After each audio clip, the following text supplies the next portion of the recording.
যে বাহিনী আমাদের প্রত্যেকটা সীমান্ত এলাকা পাহারা দেওয়ার জন্য জীবন বাজি রেখে দেশপ্রেমের চেতনায় উজ্জীবিত হয়ে দেশের মানুষকে সামনে রেখে তারা ভূমিকা পালন করত।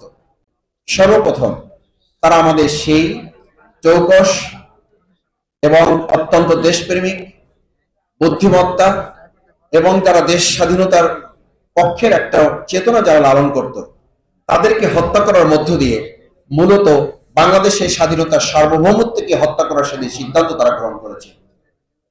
সুতরাং সেদিন বিডিআর বিদ্রোহ না, মূলত বিডিআর হত্যাকাণ্ড তারা পরিচালনা করেছে। এবং আপনাদের মনে থাকার কথা, সেই দিনের ঘটনার প্রেক্ষাপট ধরে যদি আজকে শেখ হাসিনাকে সামনে নিয়ে এসে বিচারে দাঁড় করানো যায়, তাহলে আমরা বুঝতে পারবো যে এই যে প্রতিদিন এখন আমাদের সীমান্তগুলোতে উত্তেজনা তৈরি করা হচ্ছে এবং অত্যন্ত পরিকল্পিতভাবে আমাদের প্রতিবেশী রাষ্ট্র অযথাই কিছু কথা আমাদের বিরুদ্ধে ছড়িয়ে দিচ্ছে।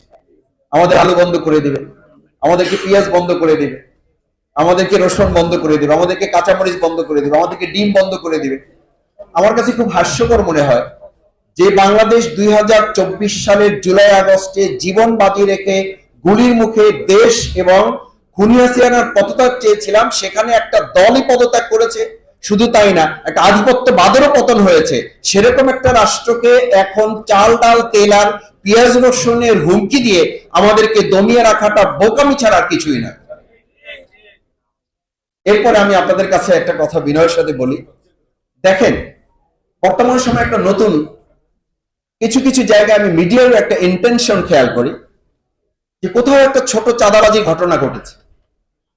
এই চাঁদাবাজির ঘটনাটা কি বিগত 16 বছরের যত বড় বড় দেশ বিরোধী ষড়যন্ত্রমূলক, মানে শেয়ার বাজার লুট হয়েছে, বাংলাদেশে ব্যাংকগুলো শেষ করে দেওয়া হয়েছে, আমার তো মনে হয় অত্যন্ত পরিকল্পিতভাবে চাঁদাবাজির এই সূক্ষ্ম সূক্ষ্ম ঘটনাগুলো তুলে নিয়ে এসে শেয়ার বাজার লুটে বড় বড় ঘটনাগুলোকে কেউ কেউ পরিকল্পিতভাবে এগুলো আড়াল করতে চায়।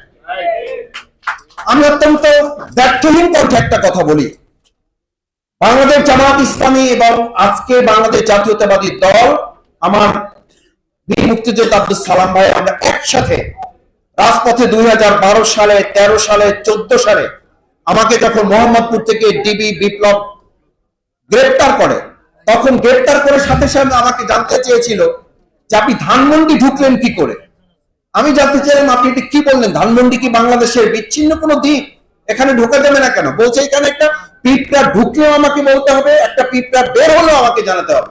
আমি আমার তো এটা জানা নেই যে বাংলাদেশ থেকে ধানমন্ডিকে বিচ্ছিন্ন করে দেওয়া হয়েছে, অথবা বাংলাদেশ থেকে ধানমন্ডি স্বাধীন আছে, অন্যান্য সমস্ত এলাকা পরাধীন করা হয়েছে, অথবা অন্যান্য সব এলাকা স্বাধীন আছে, ধানমন্ডিকে পরাধীন ঘোষণা করা হয়েছে, অথবা এটা ভারত কিংবা অন্য রাষ্ট্রের অঙ্গরাজ্য হিসেবে ঘোষণা করা হয়েছে, তাও জানা ছিল না।